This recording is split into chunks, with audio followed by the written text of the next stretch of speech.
Kinumpirma ng China na may mga barko ito nagpunta sa Benham Rise na Pilipinas lang ang may karapatang maggalugad. Ikinatwiran nito ang freedom of navigation. Utos naman ng ating Defense Department, itaboy kung muling mamataan. Saksi si Chino Gaston. Utos ng Defense Department sa Philippine Navy, sitahin at itaboy ang mga barko ng China na mamamataan ulit sa Benham Rise. 3 buwan daw kasing inikot ng isang Chinese survey ship ang teritoryo na Pilipinas lang dapat ang may eksklusibong karapatang mag-explore.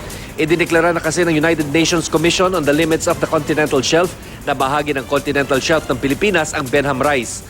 Mayaman pa naman ito sa mga hindi pa nagagalaw na mga bahura at tirahan ng mga isda kabilang ang Northern Pacific tuna, ang pinakamahal na isda sa mundo sa halagang mahigit 200,000 piso kada kilo. Kung ano man ang instructions doon, we are yet to await it and all other pertinent information, and if there are any actions that we have to take.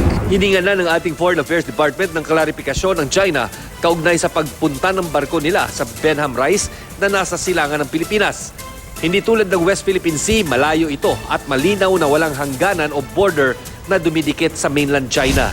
Kinumpirma naman ng China na dumaan nga roon ang mga ocean research ship nito, pero ang ginawa raw nila ay sakop ng normal freedom of navigation and right of innocent passage. Wala raw ibang aktibidad doon, taliwa sa pangamba ng ilang eksperto na military activity ito.